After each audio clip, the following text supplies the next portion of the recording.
الحمد لله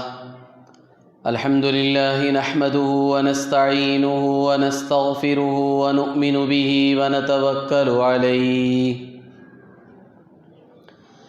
ونعوذ بالله من شرور أنفسنا ومن سيئات أعمالنا من يهده الله فلا مضل له ومن يضلله فلا هادي له ونشهد أن لا إله إلا الله وحده لا شريك له ونشهد أن سيدنا ونبينا ومولانا محمدا عبده ورسوله أما بعد فأعوذ بالله من الشيطان الرجيم بسم الله الرحمن الرحيم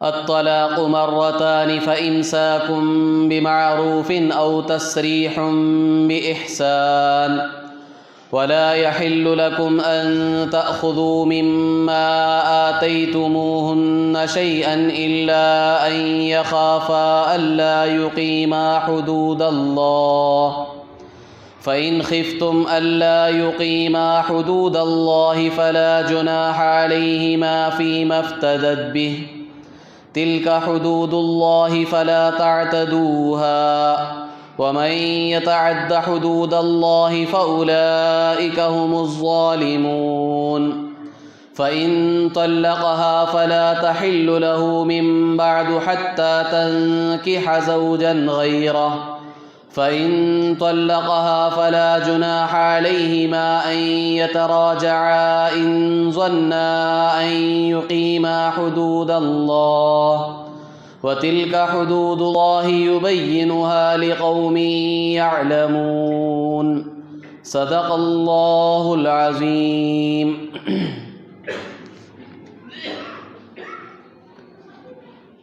سورہ بقرہ کی 229 اور 30ویں آیت کی تفسیر انشاءاللہ آج ہوگی۔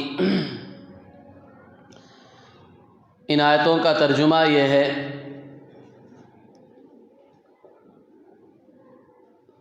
طلاق رجعی 2 بار تک ہے،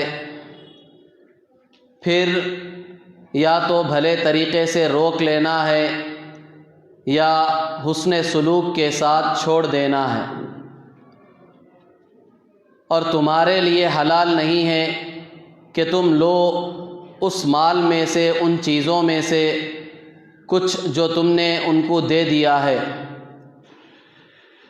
ہاں، ایک صورت میں کہ دونوں خوف محسوس کریں کہ وہ اللہ کے حدود کو قائم نہ کر سکیں گے۔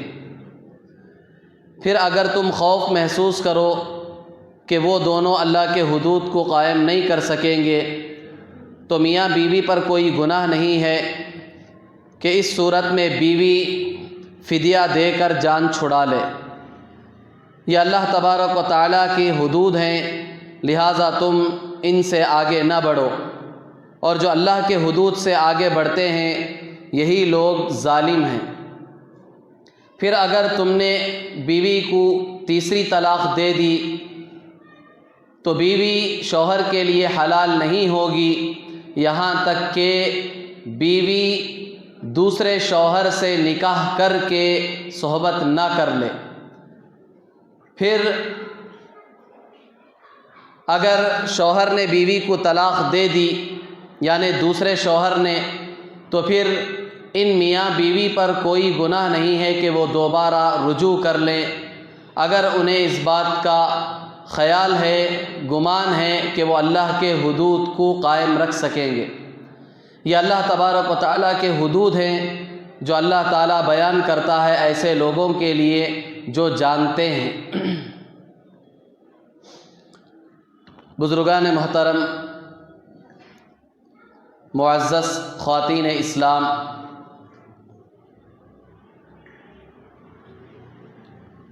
قرآن پاک میں بیمار جگہوں پر نکاح اور طلاق سے متعلق اللہ نے احکام بیان فرمائے ہیں۔ نکاح اور طلاق سے متعلق پورے قرآن میں یہ احکام پھیلے ہوئے ہیں۔ لیکن خاص طور پر سورہ بقرہ کی ان آیتوں میں جو ابھی آپ کے سامنے پڑھی گئی اور اس سے پہلے کی جو آیتیں گزشتہ ہفتہ گزری اور اس کے بعد والی جو آیتیں ہیں، یہاں اللہ تبارک و تعالیٰ نے خاص طور پر نکاح اور طلاق سے متعلق وہ احکام بیان فرمائے ہیں جو ایک اصول کا درجہ رکھتے ہیں۔ ان کے ذریعے سے بہت سارے نکاح اور طلاق کے مسائل کا ہمیں علم ہوگا۔ چنانچہ یہاں اس جگہ پر جتنے احکام طلاق اور نکاح سے متعلق اللہ نے بیان فرمائے ہیں، کسی اور جگہ پر اتنی تفصیل کے ساتھ اور ایسے تسلسل کے ساتھ اللہ نے بیان نہیں فرمایا۔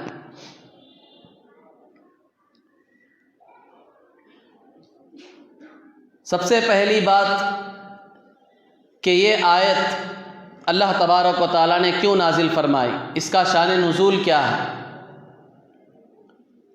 اس کا شان نزول یہ ہے کہ عرب میں چونکہ شروع زمانے میں لوگ اپنی بیویوں کو بار بار طلاق دیتے تھے اور رجوع کر لیتے تھے۔ طلاق ایک مذاق بن چکا تھا۔ آج بیوی کو طلاق دے دی، 2 دن کے بعد بیوی کو پھر بلا لیا، اپنے پاس رکھ لیا، پھر 2-4 دن کے بعد کسی بات پر غصہ آیا تو پھر ایک طلاق دے دی، بیوی کو چھوڑ دیا 1-2 دن کے لیے، پھر اسے اپنے پاس بلا لیا۔ اس طرح بار بار طلاق دیتے تھے اور بار بار بیوی کو رجوع کر لیتے تھے، لوٹا لیتے تھے۔ اب اس میں بیوی کے لیے بھی ایک بڑی تنگی تھی، بڑی پریشانی تھی، اور بعض مرتبہ شوہر بیوی کو طلاق دینے کے بعد جو واپس لوٹاتا تھا اس کا ایک مقصد بیوی کو ستانا تھا، تکلیف دینا تھا۔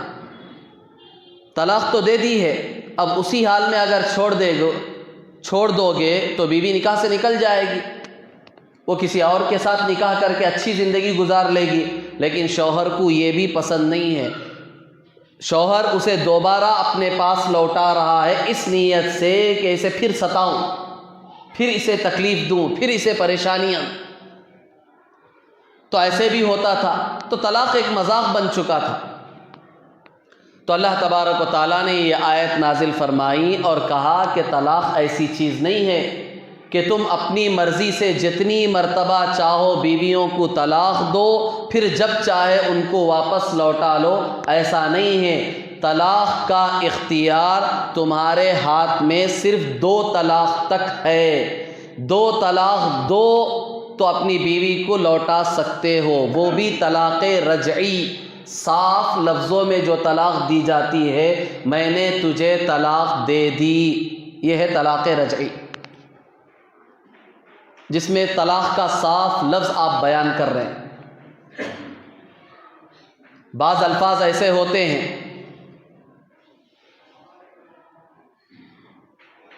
جن میں طلاق کا لفظ تو نہیں ہوتا لیکن وہ طلاق پر دلالت کرتے ہیں، اس میں شوہر کی نیت پوچھی جاتی ہے یا اس وقت کیا حالت تھی وہ دیکھی جاتی ہے۔ جیسے کہا بیوی سے کہہ دیا جاؤ گھر سے نکل کے چلے جاؤ، اب یہ الفاظ جو شوہر بیوی سے کہہ رہا ہے کہ جاؤ میرے اس گھر کو چھوڑ کر چلی جا، اب یہ جو الفاظ کہہ رہا ہے یہ الفاظ 2 معنوں کو شامل ہے۔ ایک معنی تو یہ ہے کہ فی الوقت میں بہت غصے میں ہوں، گھر سے نکل جا، اپنے امی کے یہاں چلی جا، پھر جب میرا غصہ ٹھنڈا ہو جائے واپس آ جا۔ دوسرا اس میں ایک معنی یہ بھی ہو سکتا ہے کہ ہمیشہ کے لیے میرے گھر سے نکل کر چلی جا۔ تو اب ایسے الفاظ میں ایک شوہر کی نیت پوچھی جائے گی کہ تم نے جو اپنی بیوی سے کہا کہ گھر سے نکل کر چلی جاؤ، تو اس میں تمہاری کیا نیت تھی؟ طلاق کی نیت تھی، بیوی کو اپنی زندگی سے نکالنا تھا، نکاح سے نکالنا تھا، یہ اگر مقصد تھا، یہ اگر تمہاری نیت تھی تو طلاق پڑ گئی، بیوی نکاح سے نکل گئی، اور اگر یہ نیت نہیں تھی تو پھر نکاح سے نہیں نکلے گی۔ یا یہ کہ میاں بیوی میں باقاعدہ جھگڑا چل رہا تھا، جھگڑے کے وقت شوہر نے یہ الفاظ کہے ہیں تو اب جھگڑا خود بتا رہا ہے کہ اس کی نیت طلاق کی تھی، کہ جھگڑے کے وقت یہ جملہ کہا ہے اس نے کہ جا گھر سے نکل کر چلی جا، تو ایسی صورت میں بھی طلاق پڑ جائے گی، بیوی نکاح سے نکل جائے گی۔ لیکن یہاں آپ رک کر یہ مسئلہ سمجھ لیں، ایسے بہت سارے الفاظ ہیں جن کے معنی ہم خود بخود سمجھ کر اس کا فیصلہ نہیں کر سکتے، بلکہ علماء کے پاس جا کر بتانا چاہیے، کیونکہ ہر ایک معاشرے اور ہر ایک علاقے کے الگ الگ اصطلاح ہوتی ہے، وہاں کا عرف الگ الگ ہوتا ہے۔ بعض جگہ ایک چیز کے یہ معنی لیے جاتے ہیں، دوسری جگہ اس چیز کے دوسرے معنی لیے جاتے ہیں۔ ہر علاقے کے الفاظ اور ان کے معنی اور وہاں کا عرف جو ہے الگ الگ ہوتا ہے، تو اس لیے کبھی ایسی صورت پیش آ جائے تو علماء کی طرف رجوع کرنا چاہیے، ان سے جا کر واضح طور پر مسئلہ بتانا چاہیے کہ حالت کیا تھی، کس موقع پر میں نے اپنی بیوی سے یہ جملہ کہا تھا، یہ صراحت کریں تو اس اعتبار سے، اس عرف کی حالت کے اعتبار سے آپ کو مسئلہ بھی بتایا جائے گا۔ بہرحال یہ ایک الگ چیز ہے، لیکن شریعت نے کہا کہ جب صاف لفظوں میں تم طلاق دے رہے ہو بیوی کو کہ میں نے تجھے طلاق دے دی، تو ایسے حالت میں تمہیں صرف 2 بار طلاق دینے کا اختیار ہوگا۔ 2 بار اگر تم نے طلاق دے دی ہے تو اپنی بیوی کو لوٹا سکتے ہو۔ اگر تیسری مرتبہ تمہاری زبان سے یہ جملہ نکل گیا تو اب پھر تمہیں اختیار نہیں ہے بیوی کو لوٹانے کا۔ لہٰذا جو تم نے یہ طلاق کو کھیل مذاق بنا لیا ہے، جب چاہے طلاق دے رہے ہو، جب چاہے بیوی کو اپنے پاس لوٹا رہے ہو، اس طرح شریعت میں تمہیں اختیار نہیں ہے۔ صرف 2 طلاق تک تمہیں اختیار ہے، بیوی کو لوٹا سکتے ہو۔ تیسری مرتبہ دے دی تو بیوی ہاتھ سے نکل گئی۔ اس لیے خبردار، ہوشیار رہو آج کے بعد سے۔ تو عرب میں یہ جو عادت تھی، اس عادت کو ختم کرنے کے لیے شریعت نے کہا الطلاق مرتان، طلاق رجعی صریح طلاق 2 بار تک ہے، 2 بار ہے۔ اس کے بعد اگر تیسری بار تم نے دے دی تو پھر تمہیں لوٹانے کا حق نہیں ہوگا، بیوی ہاتھ سے نکل جائے گی۔ ان آیتوں کا شان نزول یہ تھا۔ اب یہاں آیتوں کو سمجھنے سے پہلے ہم بطور تمہید کے یہ بات سمجھ لیں، اسلام میں نکاح اس کی بڑی اہمیت ہے۔ کیوں؟ اس وجہ سے کہ انسان کی جو فطرت ہے وہ اس بات کا تقاضا کرتی ہے کہ مرد کو عورت چاہیے اور عورت کو مرد چاہیے۔ خود سب سے پہلے انسان حضرت آدم علی نبینا علیہ الصلاۃ والسلام جب آپ کی پیدائش ہوئی، اس کے بعد حوا علیہ السلام کی پیدائش ہوئی، تو بعض روایتوں میں آتا ہے، جیسا کہ تفسیر جلالین میں بھی حاشیے میں یہ روایت ذکر کی گئی ہے کہ آدم علیہ الصلاۃ والسلام نے جب حوا علیہ السلام کو دیکھا تو ان کی طرف رغبت ہوئی، ان کے دل میں خواہش پیدا ہوئی کہ میں ان سے ملاقات کروں۔ پھر اللہ تبارک و تعالیٰ نے ان دونوں کا باقاعدہ جنت میں نکاح کرایا۔ تو ہم یہ بات سمجھ سکتے ہیں کہ شروع انسان، جب انسان کا وجود ہوا ہے، اسی وقت سے مرد عورت اور اسی طرح عورت مرد کی طلبگار ہوتی ہے، ان کے بغیر یہ رہ نہیں سکتے۔ یہ فطری چیز ہے، اللہ کا ایک قدرتی نظام ہے، یہ فطرت ہے، اس سے کوئی انکار نہیں کر سکتے۔ تو اللہ نے اس فطری چیز سے روکا نہیں، بلکہ اللہ نے اس کی اجازت دی۔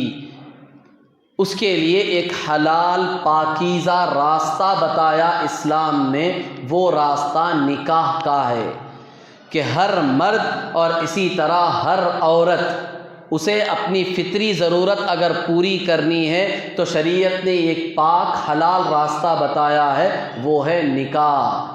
حتیٰ کہ دنیا میں جتنے انبیاء علیہ الصلاۃ والسلام آئے ہیں سوائے 2 نبیوں کے، سوائے 2 نبیوں کے، ایک یحییٰ علیہ الصلاۃ والسلام، دوسرے عیسیٰ علیہ الصلاۃ والسلام، ان 2 نبیوں کے علاوہ دنیا میں جتنے بھی نبی آئے ہیں چاہے وہ 1,24,000 ہو یا 2.25 لاکھ ہو یا 2 لاکھ ہو، صحیح تعداد تو اللہ جانتا ہے، ہمیں تو کچھ پتہ نہیں ہے۔ قرآن میں جن نبیوں کا ذکر ہے وہ زیادہ سے زیادہ 24 یا 25 نبیوں کا ذکر ہے جن کے نام ہمیں معلوم ہے۔ کتنے بھیجے اللہ نے وہ تو اللہ جانتا ہے۔ بعض روایتوں سے پتہ چلتا ہے 2.25 لاکھ، 1,24,000، 2 لاکھ۔ تو جتنے بھی انبیاء ہیں یہ 2 کے سوا سارے نبیوں نے نکاح کیا ہے۔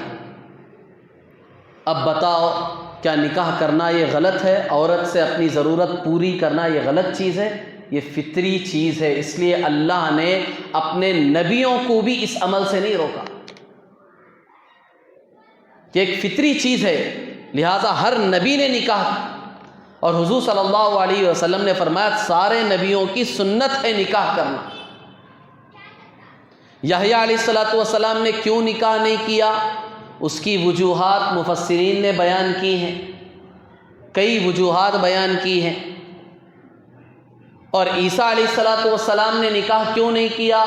اس لیے کہ 33 سال کی عمر میں عیسیٰ علیہ السلام آسمانوں پر اٹھا لیے گئے۔ اب قرب قیامت میں دجال کے آنے کے بعد تقریباً 7 سال کے زمانے میں عیسیٰ علیہ السلام آئیں گے، آسمان سے اتریں گے 2 فرشتوں کے سہارے دمشق کی جامع مسجد کی میناروں پر۔ آنے کے بعد عیسیٰ علیہ السلام باقاعدہ نکاح کریں گے، ان کی اولاد بھی ہوگی۔ تو اب بچے کتنے نبی؟ صرف ایک نبی یحییٰ علیہ السلام، جنہوں نے نکاح نہیں کیا، باقی ہر نبی نے نکاح کیا۔ اسی وجہ سے حضور صلی اللہ علیہ وسلم نے خود فرمایا حدیث میں النکاح من سنتی، نکاح میری سنت ہے، اسے اپناؤ۔ اور ایک دوسری حدیث میں اللہ کے رسول صلی اللہ علیہ وسلم نے فرمایا اذا تزوج العبد فقد کمل نصف الایمان فلیتق اللہ فی النصف الباقی۔ جو آدمی نکاح کر لے، جس مسلمان نے نکاح کر لیا، اس نے اپنا آدھا دین مکمل کر لیا۔ اللہ اکبر۔ آدھے دین کی گارنٹی کس پر دی جا رہی ہے؟ نکاح پر دی جا رہی ہے۔ نکاح کر لیا تو اس کا آدھا دین مکمل ہو گیا۔ حدیث ہے حضور صلی اللہ علیہ وسلم۔ آگے حضور صلی اللہ علیہ وسلم نے فرمایا فَلْيَتَّقِ اللَّهَ فِي النِّصْفِ الْبَاقِي، باقی آدھے دین کے بارے میں فکر کرو۔ آدھا دین تمہارا مکمل ہو گیا، نکاح کیا، آدھا دین ہو گیا تمہارا، اب آدھے دین کے بارے میں فکر کرو، اللہ سے ڈرو۔ آدھا دین تو نکاح سے پورا ہو گیا تو کتنی بڑی فضیلت ہے نکاح کی۔ تو نکاح سے کبھی گریز نہیں کرنا چاہیے، کبھی پیچھے ہٹنا نہیں چاہیے، ورنہ نکاح نہ کرنے کی صورت میں آدمی کتنے گناہوں میں مبتلا ہوتا ہے، کیسی کیسی خرابیوں میں پھنستا ہے، چاہے وہ مرد ہو یا عورت ہو۔ اسی لیے جہاں تک ہو سکے جلد از جلد، خاص کر اس پرفتن دور میں لڑکوں کا ہو یا لڑکیوں کا ہو، جتنا ہو سکے جلد از جلد نکاح کرا دینا چاہیے، زیادہ عمر کے انتظار میں نہ ہونا چاہیے۔ اور اسی طرح خاص کر والدین اس تصور میں بیٹھ جاتے ہیں کہ ہمارا بیٹا ابھی ٹھیک طرح سے اپنے پیروں پر کھڑا نہیں ہوا، ایک مزاج بن چکا ہے، اس کی عمر 25 سال ہو گئی، ابھی کیا کہہ رہے والدین؟ ہمارا بچہ ابھی پیروں پر کھڑا نہیں ہوا ہے۔ پیروں پر کھڑے ہونے کا کیا مطلب ہے ہمارے معاشرے میں؟ ہمارے معاشرے میں پیروں پر کھڑے ہونے کا مطلب بعض لوگوں کے یہاں یہ ہے کہ وہ خود اچھی طرح سے کما کر اپنا خاص بزنس بنا لے، اپنا خاص مکان بنا لے، تب تک وہ یہ نہیں مانتے کہ یہ پیروں پر کھڑا ہو گیا۔ اب اس کے لیے 25 سال 27 سال، بعض لوگوں کی عمر 30 سال تک پہنچ جاتی۔ اگر اللہ نہ کرے وہ اس عمر میں، اس فتنے کے دور میں گناہ میں مبتلا ہو گیا، زناکاری میں مبتلا ہو گیا، غلط تعلقات اگر اس نے عورتوں کے ساتھ قائم کر لیے، تو پھر اس کے ذمہ دار کون ہیں؟ والدین ہیں۔ اس لیے یہ معاشرے میں یہ جو چیز، یہ جو رسم چل پڑی ہے، اسے ہمیں ختم کرنا چاہیے۔ بچہ بالغ ہو گیا ہے، اس عمر کو پہنچ گیا ہے کہ اس کا نکاح کر سکتے ہیں، تھوڑی بہت سہولت ہے، گنجائش ہے، نکاح کر سکتے ہیں تو فوراً کر دینا چاہیے، کیونکہ حدیث میں خود ہے اگر تمہارے پاس پیسہ نہیں ہے تو نکاح کی برکت سے اللہ تمہارے رزق میں برکت عطا فرما دے۔ اللہ سہولتیں دیں گے. تو اس لیے اس کے چکر میں زیادہ مت پڑو اور اپنے بچوں کی عمریں نہ بڑھاؤ، کہیں وہ فتنوں میں اور گناہوں میں مبتلا ہونا. تو اس لیے اس کا خیال کرنا چاہیے. تو نکاح ایک عبادت ہے. نکاح صرف اپنی خواہش پوری کرنے کا نام نہیں ہے. نکاح پر تو حضور صلی اللہ علیہ وسلم نے آدھے دین کی گواہی دی ہے. اسی لیے علماء نے کہا ہے کہ نکاح صرف ایک آپس کا تعلق نہیں ہے، خواہش پوری کرنے کا نام نہیں ہے، صرف ایک رسم نہیں ہے. نکاح تو دین کا آدھا حصہ ہے، بہت بڑی عبادت ہے. آج ہم نے نماز کو تو عبادت سمجھا لیکن نکاح کو عبادت نہیں سمجھتے. نکاح تو پورا آدھا دین ہے، بہت بڑی عبادت ہے. اس لیے اسے کبھی گریز نہیں ہونا چاہیے، اس سے پیچھے نہیں ہٹنا چاہیے. تو نکاح جب اتنا پاک مقدس رشتہ ہے تو پھر کبھی کبھی ایسا ہوتا ہے کہ اس رشتے میں دراڑ پڑ جاتی ہے، آپس میں تو اس صورت میں اب مرحلہ یہاں تک پہنچ جاتا ہے کہ اب یہ دونوں آپس میں مل جل کر نہیں رہ سکتے. تو شریعت نے اس سلسلے میں پہلے یہ تعلیم دی کہ تم آپس میں پہلے ایک دوسرے کو سمجھاؤ. افہام و تفہیم کا معاملہ ہو تمہارے درمیان، بیٹھ کر غور و فکر کرو کہ کس کی طرف سے زیادتی ہو رہی ہے جس کی وجہ سے یہ رشتے میں خرابی اور دراڑ پڑ رہی ہے. طلاق کی نوبت نہ آنی پائے، اس لیے کہ طلاق کی شریعت نے اجازت دی ہے، لیکن اللہ کو سارے حلال چیزوں میں سب سے زیادہ ناپسندیدہ چیز وہ طلاق ہے. ابغض الحلال الی اللہ الطلاق، سب سے زیادہ ناپسندیدہ چیز حلال چیزوں میں اللہ کو طلاق ہے. اس لیے شریعت نے فوراً طلاق کا حکم نہیں دیا کہ طلاق مت دو. آپس میں بیٹھ کر سمجھاؤ ایک دوسرے کو، غور و فکر کرو کہ کس کی طرف سے زیادتی ہو رہی ہے جس کی وجہ سے طلاق کی نوبت آ رہی. اگر آپس میں ایک دوسرے کو سمجھانے سے معاملہ حل نہیں ہوا تو پھر خاندان کے جو بڑے ہیں، ذمہ دار قسم کے لوگ ہیں، لڑکے کی طرف سے اور اسی طرح لڑکی والوں کی طرف سے، دونوں آپس میں بیٹھ کر معاملے کو درست کرنے کی کوشش کریں. اگر پھر بھی معاملہ حل نہیں ہوا، نوبت یہاں تک پہنچ گئی کہ اب گزارا ہو ہی نہیں سکتا دونوں کے درمیان، تو اب شریعت نے کہا کہ اب طلاق تم دے سکتے ہو، لیکن اس کا طریقہ بتایا کہ دھڑلے سے ایک دم غصے میں آ کر 3 طلاق فیر مت کر دو، بلکہ کہا کہ سب سے پہلے 1 طلاق دو. کیا آداب سکھائے شریعت نے اسلام میں. وہ بھی طلاق دینے کا حکم کب دیا؟ ایسے وقت میں طلاق دو جب تمہاری بیوی پاکی کی حالت میں ہو، ناپاکی کی حالت میں نہیں بلکہ پاکی کی حالت میں ہو.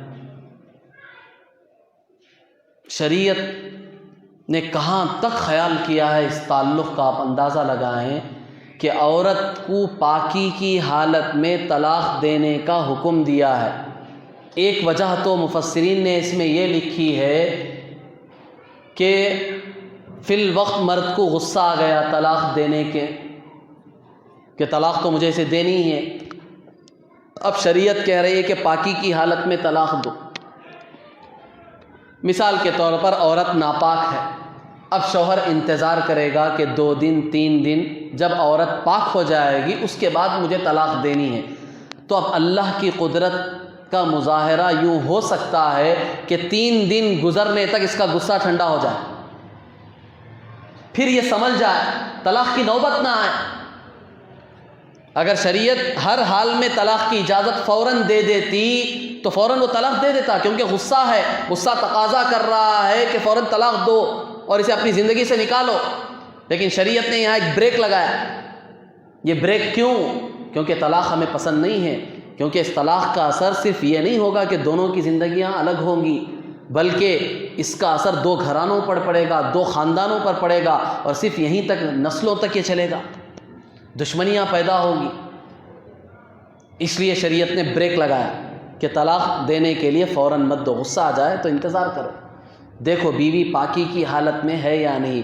بیوی اگر پاک نہیں ہے تو تھوڑا انتظار کر لو، 1 دن 2 دن 4 دن 5 دن، جب وہ پاک ہو جائے تو اس کے بعد طلاق دو۔ اب 5 دن میں ہو سکتا ہے اللہ کا کرنا ایسا ہو غصہ ٹھنڈا ہو جائے، اسے خود احساس ہو جائے کہ اگر میں طلاق دے دوں گا تو پھر میرا جینا مشکل ہو جائے گا، دوبھر ہو جائے گا، بہت سارے گھر کے کاموں کی ذمہ داری بھی میرے کندھوں پر آ جائے گی۔ اب اس کا احساس ہوتے ہی اور مرد فوراً رک جائے گا۔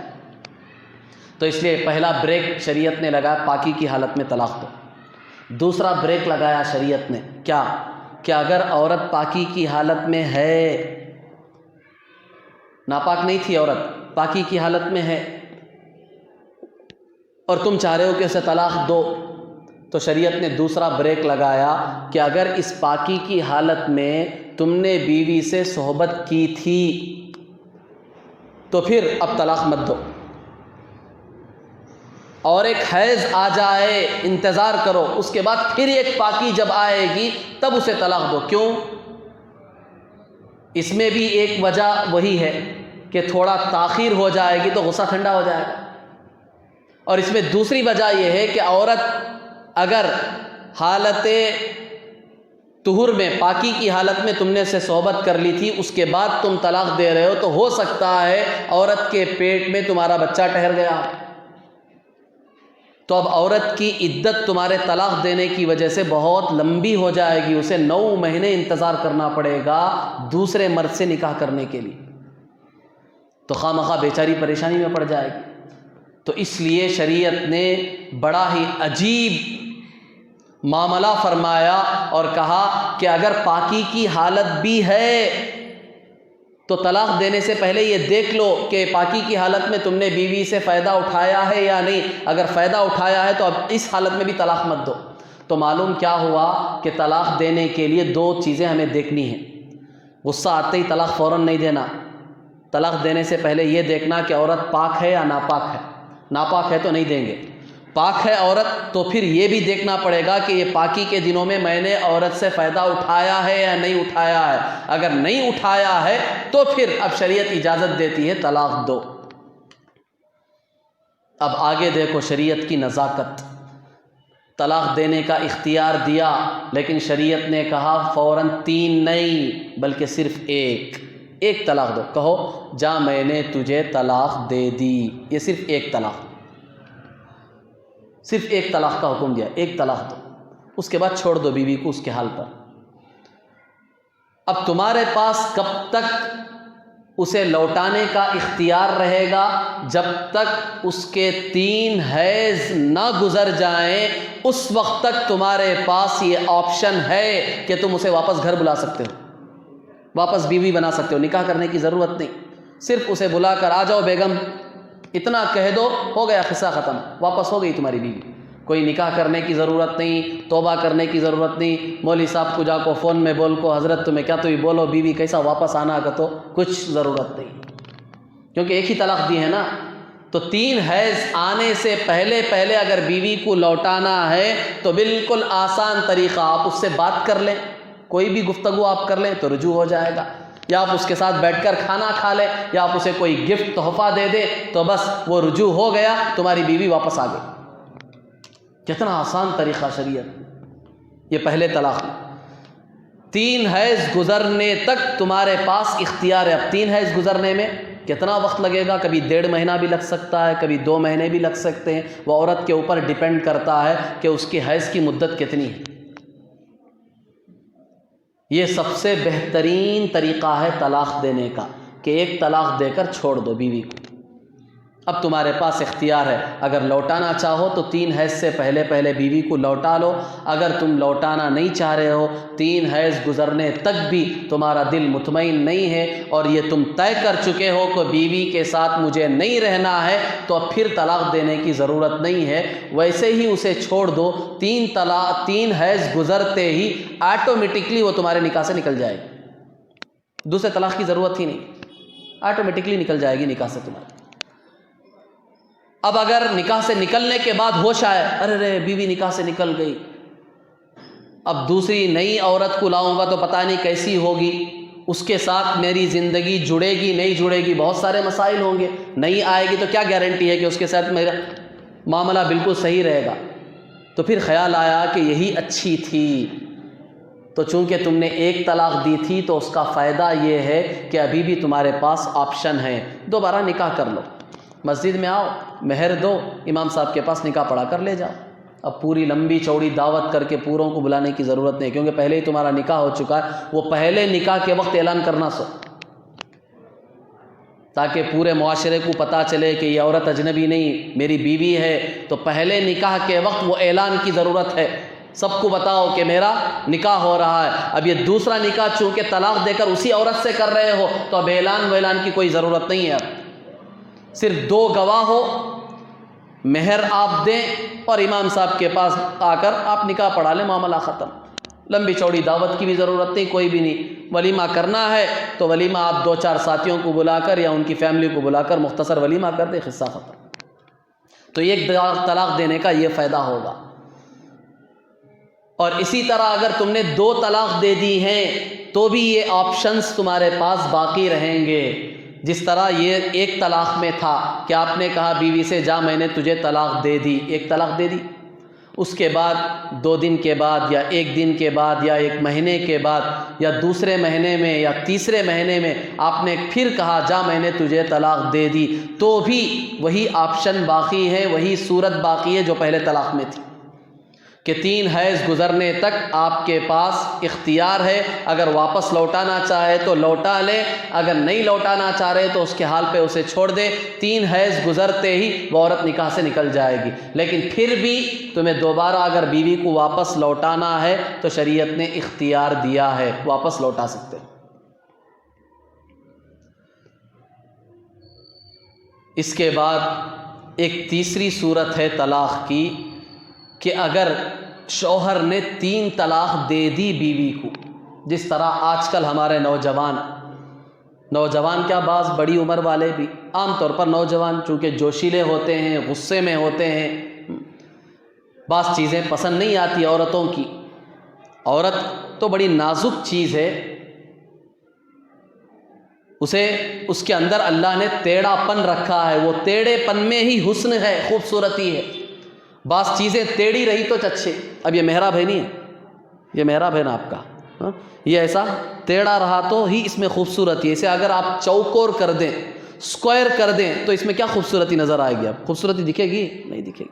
اس کے ٹیڑھے پن میں ہی خوبصورتی حسن ہے۔ تو اللہ نے عورت کے اندر ٹیڑھا پن رکھا ہے، اسی میں اس خوبصورتی ہے۔ بعض چیزیں ہیں جو عورت ایسی کرے گی جو ہمیں پسند نہیں آئے گی تو برداشت کرنا، صبر کرنا، اس لیے کہ بعض مرتبہ ایسا ہوتا ہے کہ ہماری چیزیں بھی اسے پسند نہیں آتی، وہ برداشت کرتی نہیں کرتی؟ کیا ہمیں جو کام کر رہی پورے کام 100% بالکل صحیح کر رہا ہوں، میں تو دودھ کا دھلا ہوا ہوں، میرے سے کوئی غلطی نہیں ہو سکتی، میں کوئی کام ایسا نہیں کر سکتا جو میری بیوی کو ناپسند آئے، میں ہر چیز جو بھی کرتا ہوں وہ ہر چیز سب کو پسند آتی ہے، ایسا ہے کیا؟ ہماری کتنی چیزیں ایسی ہیں جو بیویوں کو پسند نہیں آتی لیکن برداشت کرتی نہیں کرتی، صبر کرتی نہیں کرتی، صبر کے گھونٹ پیتی نہیں پیتی۔ اسی طرح ہمیں بھی چاہیے، اللہ نے تو عورت سے زیادہ صبر ہمارے اندر رکھا ہے، عورت کے اندر اتنا صبر کا مادہ نہیں ہے جتنا مردوں کے اندر ہے۔ اسی وجہ سے آپ اس نقطے کو سمجھیں، طلاق دینے کا اختیار شریعت نے کسے دیا ہے؟ مرد کو دیا، عورت کو دیا؟ مرد کو دیا ہے۔ اگر عورت کو دیتا تو روزانہ سب نکاح سے، یہاں شادی ہوتی ہوں گھر کو جاتے طلاق ہو جاتی، یہاں شادی ہو کر گئے دوسرے دن کیا ہوا؟ بیوی نے طلاق دے دی۔ کیوں؟ شوہر کو ذرا غصہ آیا، کیا ہے نمک دال کو ایسا پکا لی سو کھانا، یہ مجھے بالکل پسند نہیں، لے کر جاؤ۔ بیوی غصہ آ گیا، جاؤ میں تمہیں 3 طلاق دے دی۔ اگر بیوی کو اگر شریعت اختیار دیتی تو بیوی کے اندر وہ صبر کا مادہ نہیں ہے جو صبر کا مادہ کس کے اندر ہے؟ مرد کے اندر ہے۔ اس وجہ سے شریعت نے مرد کو طلاق کا اختیار دیا، کیونکہ مرد اس کے اندر کنٹرول اور صبر کا مادہ زیادہ ہے بیوی کے مقابلے میں، وہ بعض نزاکتوں کو سمجھتا ہے۔ اسی وجہ سے آپ نے دیکھا ہوگا شریعت میں بہت سارے احکام ایسے ہیں جن کا مکلف شریعت نے عورت کو نہیں بنایا ہے۔ آپ نے دیکھا ہوگا اسلام میں، شریعت میں قاضی اور جج عورت کو نہیں بنایا، وہ صرف مرد ہو سکتا ہے، جج عورت نہیں ہو سکتی۔ کیوں؟ اس لیے کہ عورت نازک ہے، معمولی معمولی چیزوں پر رو دے گی. وہ کوئی جھوٹا آدمی آ کر بنا سوار کر کوئی قصہ بیان کر دے گا تو وہ رو کر اسی کے بارے میں فیصلہ کر دے گی. اس لیے اسے جج بھی نہیں بنایا. اس کی فطرت کے مطابق شریعت نے اسے احکام کا مکلف بنایا ہے. اس کی کتنی کیپیسٹی ہے، صرف انہی احکام کا اسے مکلف بنایا. مرد کے اندر چونکہ طاقت ہے، صبر کا مادہ، بہت ساری چیزوں کی نزاکتوں کو سمجھتا ہے، اس وجہ سے بہت ساری چیزیں اللہ نے عورت کو نہیں دی بلکہ مرد کو دی ہیں. یہ شریعت کی حکمتیں ہیں. تو اسی لیے طلاق کا اختیار کسے دیا؟ مردوں کو دیا، عورتوں کو نہیں دیا. لیکن شریعت کی اس فہم پر قربان جائیے کہ عورتوں کو بھی شریعت نے، اسلام نے محروم نہیں رکھا. اس لیے کہ بعض مرتبہ ایسا ہوتا ہے کہ شوہر ستا بھی رہا ہے، طلاق بھی نہیں دے رہا. اب عورت کیا کرے گی بیچاری؟ شوہر تکلیف بھی دے رہا ہے، طلاق بھی نہیں دے رہا. اب بیوی اب اس سے چھٹکارا کیسے پائے گی؟ تو شریعت نے ایک آپشن عورت کو بھی دیا کہ تیرے اوپر زور زبردستی نہیں ہوگی، تجھے بالکل ہم نے مجبور نہیں کیا. تیرے پاس بھی ایک آپشن ہے، فلاں بٹن تیرے ہاتھ میں ہم نے دیا، اسے کلک کر. وہ کیا ہے؟ وہ خلا. شریعت نے کہا کہ جب شوہر حد درجہ تجھے تکلیف دے رہا ہے اور طلاق بھی نہیں دے رہا اور تو خود چاہ رہی ہے کہ اس سے الگ ہو جائیں، تو اب شریعت نے تجھے بھی ایک اختیار دیا ہے، خلا لے لے. یعنی جو مہر شوہر نے تجھے دیا ہے وہ مہر اسے واپس کر دے اور اس سے کہہ کہ میں آپ سے علیحدہ ہونا چاہتی ہوں. تو اب عورت کو خود اختیار ہے، عورت کو اختیار دیا ہے. اب شوہر کیا کرے گا؟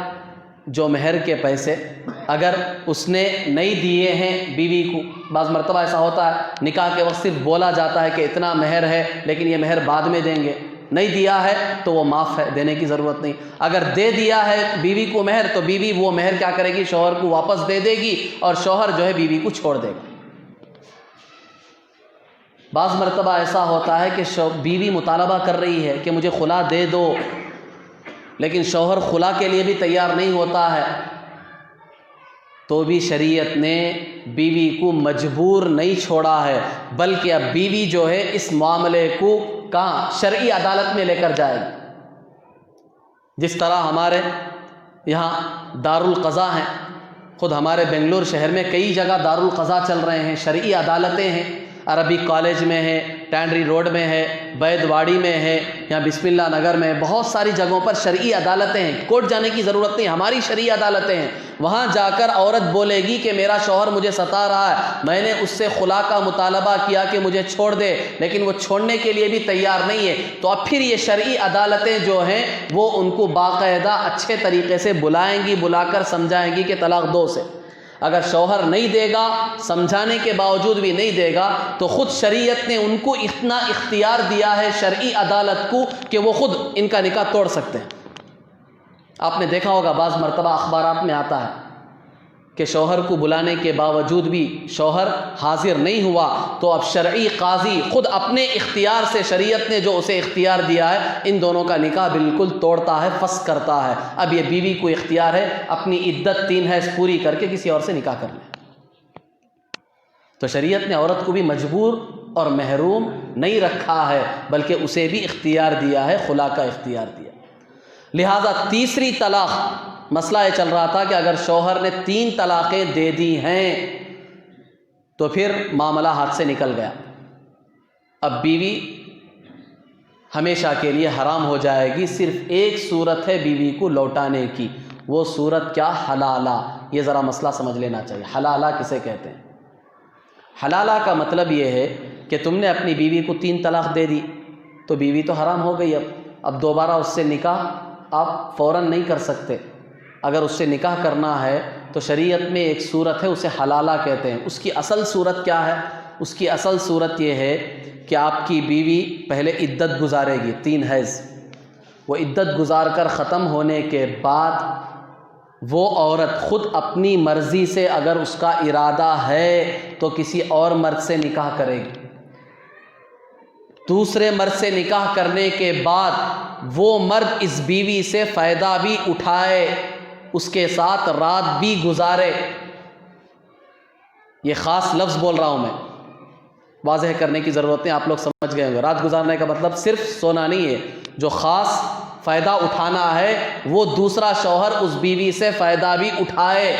اٹھانے کے بعد اگر شوہر کو دوسرے شوہر کو یہ بیوی پسند نہیں آئی، ان کے درمیان بھی انبن ہو گئی، پھر اس نے بھی اسے 3 طلاق دے کر ہمیشہ کے لیے چھوڑ دیا، تو پھر یہ بیوی 3 حیض گزار کر عدت سے پاک ہو کر پھر اگر وہ نکاح کا ارادہ کرے تو پہلے شوہر کے پاس آ سکتی ہے۔ یہ اتنا لمبا سسٹم ہے۔ 3 طلاق اگر تم نے اپنی بیوی کو دے دی ہے تو مذاق کھیل نہیں ہے، وہ تمہارے پاس آنا ہے تو یہ پورا سسٹم ہے جو ایک طرح سے امپاسبل ہے، بہت مشکل ہے یہ سسٹم جو میں بتا رہا ہوں۔ کیوں؟ اس لیے کہ جب تم نے تمہاری بیوی کو 3 طلاق دے کر چھوڑ دیا تو بہت ساری ہماری عورتیں ایسی ہوتی ہیں جو دوسرے نکاح کے لیے بالکل تیار نہیں ہوتی۔ ماں باپ سمجھا رہے ہیں، بہنیں سمجھا رہی ہیں، خالائیں سمجھا رہی ہیں کہ بیٹی دوسرے سے نکاح کر لے، تو وہ لڑکی تو تیار ہی نہیں ہو رہی۔ وہ تو صاف کہہ رہی ہے ایک مرد سے نکاح کر کے میں نے دیکھ لیا، دنیا کے سارے مرد ایسے ہی ہوتے ہیں، میں نکاح نہیں کروں گی، میں تو ایسی ہی زندگی گزار لوں گی۔ اگر آپ میرا بوجھ برداشت نہیں کر سکتے تو میں کسی اور جگہ جا کر زندگی گزار لوں گی، خود اپنی دیکھ بھال کر لوں گی، میں دوسرا نکاح نہیں کروں گی۔ تو اب یہیں اس کے لیے راستہ بند ہو گیا پہلے شوہر کے لیے۔ وہ بیوی کیسے آئے گی؟ کیونکہ اس کے جانے کے لیے تو اتنا لمبا سرکل ہے، وہ شروع ہی میں اس نے بریک لگا دیا کہ میں دوسرا نکاح ہی نہیں کروں گی۔ اگر بالفرض مان لیں کہ وہ دوسرے نکاح کے لیے تیار ہو گئی تو دوسرا نکاح تو کر لیا، دوسرے مرد نے اس سے نکاح کر لیا، تو اب یہ کیا گارنٹی ہے کہ وہ دوسرا شوہر اسے چھوڑے؟ اگر وہ دوسرے شوہر کو یہ تمہاری بیوی پسند آ گئی، وہ طلاق ہی نہیں دے رہا ہے تو سٹاپ، وہ تمہاری بیوی تمہارے پاس آ ہی نہیں سکتی۔ اسے پسند آ گئی تمہاری بیوی، اس کی زندگی اچھی گزر رہی ہے، وہ طلاق ہی نہیں دے رہا ہے تو مسئلہ ہی ختم تمہارے لیے۔ کیسے آئے گی تمہاری بیوی تمہارے پاس؟ اگر بالفرض مان لو ان کے درمیان بھی جھگڑا ہو گیا اور اس نے بھی طلاق دے دی، تو پھر اب کیا گارنٹی ہے کہ یہ عورت دوبارہ تمہارے پاس آئے گی؟ کیونکہ اب تو 2 مردوں کو دیکھ چکی ہے، تمہیں بھی دیکھ چکی ہے پہلے کہ تمہارے ساتھ بھی اس کی چلی نہیں ہے، دوسرے کو بھی دیکھ کر آ گئی ہے، اب تو وہ قسم کھا لے گی کہ اب نہیں کروں گی کسی سے نکاح۔ اب کیا گارنٹی ہے کہ تمہارے پاس پھر آئے؟ تو حلالے کی صورت کے لیے اتنا لمبا نظام ہے جو ایک طرح سے ناممکن ہے، لیکن اللہ معاف فرمائے، ہمارے